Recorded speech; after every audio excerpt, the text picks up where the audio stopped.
National pharma pricing authority की ओर से अप्रैल से दवाओं के दाम बढ़ने का असर बाजार में दिखने लगा है। प्रदेश में हृदय रोग से संबंधित दवाओं के दाम 10 से 12% तक बढ़ाए गए हैं। मधुमेहग्रस्त जिन रोगियों को अब तक एक दिन में करीब 78 रुपए की दवा खानी पड़ती थी, लेकिन अब उन्हें 88 रुपए खर्च करने पड़ रहे हैं, यानी हर माह उन्हें 300 रुपये अतिरिक्त खर्च करना पड़ेगा। अन्य बीमारियों की दवाओं के भी दाम बढ़े हैं। आमतौर पर दवाओं के दाम में 1 से 2% की ही बढ़ोतरी की जाती रही है, लेकिन इस बार 12% तक दवाओं के दाम बढ़ाए गए हैं।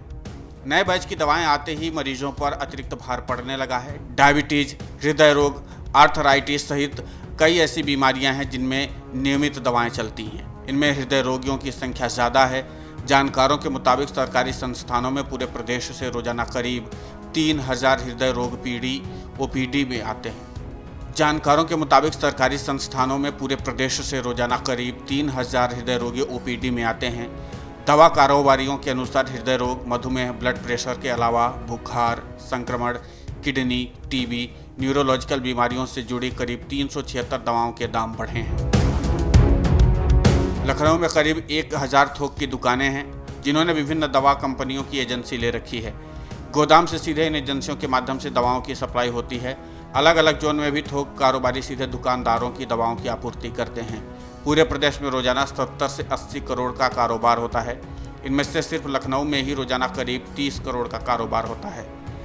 वहीं दवा कारोबारियों का कहना है कि हर साल दवाओं का बैच नंबर बदलने से उनके मूल्य पर भी असर पड़ता है। इस साल भी कुछ दवाओं के मूल्य बढ़े हैं। दवाओं पर प्रिंट मूल्य से करीब 25 से 30% सस्ती दर पर कंपनी थोक कारोबारियों को आपूर्ति करती है। फिर यहां से फुटकर तक कमीशन तय होता रहता है।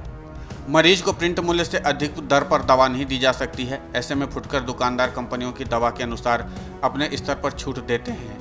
वहीं मिस्ट एसोसिएशन के प्रवक्ता मयंक रस्तोगी कहते हैं कि दवाओं के नए बैच से दाम तो बढ़ गए, लेकिन कारोबारियों का कमीशन नहीं बढ़ा है। ऐसे में अभी तक जो मरीज 10 दिन की दवा करीब 800 रुपये की ले जाता था, अब उन्हें 900 रुपये देना पड़ेगा। ऐसे में अक्सर विवाद की स्थिति बनती है।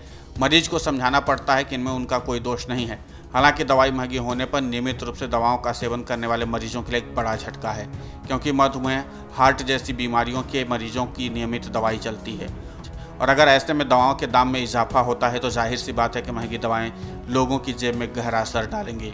और यही कारण है कि मरीजों का कहना है कि जो इन दवाओं को खरीद सकते हैं उनके लिए कोई बात नहीं है, लेकिन जो आम गरीब है वो कैसे इतनी महंगी दवाओं को खरीद पाएगा। और दवाई एक ऐसी ज़रूरत की चीज़ है जिसे कम करके नहीं खाया जा सकता है। जितनी मात्रा में डॉक्टर ने दवाई लिखी है उतनी खानी ही पड़ती है, और इसी का नतीजा है कि आम लोगों के ऊपर दवाई के दाम बढ़ने से असर पड़ने लगा है। Video desk amarujala.com।